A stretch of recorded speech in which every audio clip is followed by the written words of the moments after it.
Well, in the words of Let's Get Loud. So here we go. Gloria, thank you. We're back with our countdown to the Super Bowl and party food that goes along with Let's Get Loud. Let's share our favorite football food. Say it with me, gang. You ready? Nachos!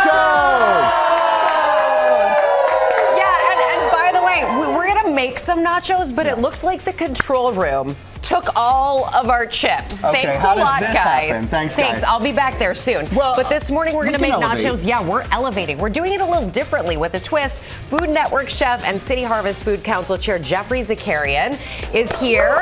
He is a chef and author of the cookbook Southern Get-Togethers. We love the book.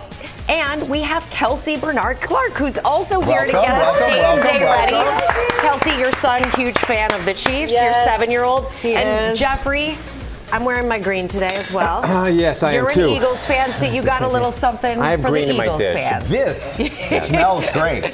Kelsey, I can't wait to get there, but this smells great. This is Philly cheesesteak nacho, people. Come on. Do it a little differently. We're doing it a little differently. And you got to get the steak nice and thin. That is so key. Yeah.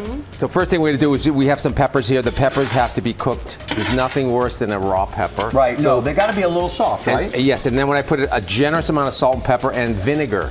You have to have a little vinegar because we're going over here and we're going to get some fat. And when I say fat, I mean real fat. So over here we have, look at this. This is shaved ribeye, right? That we've seared down. We put our peppers on. I think you need some more peppers.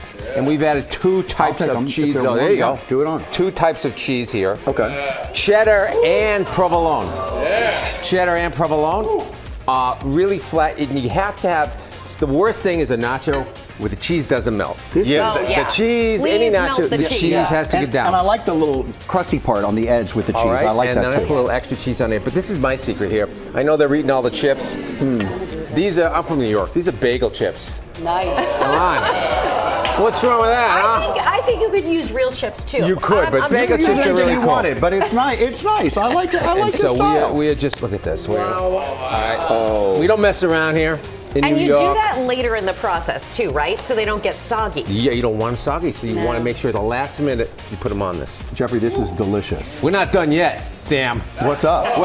What do we do now? We have pepperoncini on top of that. Oh, to spice it up. Yes. And then some scallions.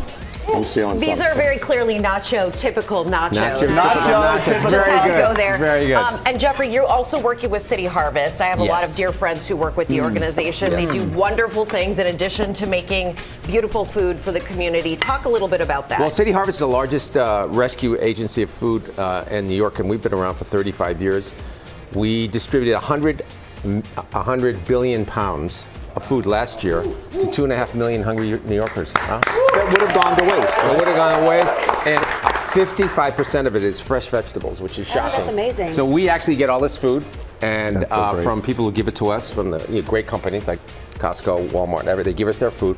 We reject a lot of it. The stuff that's not good, we send it back and say, give us more vegetable, people. Come on. Okay, well, we're not rejecting any of this. No, we're Kelly not. has her own take on this, and you've been hard at work this whole time. Listen, tell us about it. I mean, someone has to do this. So Someone's got to do it. Right? I definitely went Southern. Super Bowl's in New Orleans. What if you had to pick one dish from New Orleans that you could po' boy. The po' boy. Exactly. So I'm going And there shrimp are po' 100, boy. but that's the one. Yes. Yeah. This is super classic ingredients from the po' boy. The real kind of tricks here are like when you marinate your shrimp, you want to have like pickle juice, hot sauce, buttermilk. Pickle juice to marinate. yeah. I like that. I love that too. Adds that was a surprise, acid, it too. brightens it up. So super easy. And then the other secret thing I will tell you is when you have your dredge, Cajun seasoning, but add cornstarch. Your drudge. Super, okay, so super people crispy. who don't speak the language, drudge is? The flour mix. The flour The breading. mix. The breading. Drag it through, You right? drudge it through. Yeah, so magic of TV, we're done. How about that? well done. So these are not technically your classic nacho. This is on a French That's why bread they took all the crostini. chips off the table, because neither one of you guys, okay, I like it. I mean, y'all said Right. to bring it, so we are not just messing It's around here, special. y'all. Yeah. You make it special. Okay, so you just want to pile on. You can do shrimp, oysters, crawfish, whatever. You do whatever you want to do is fine.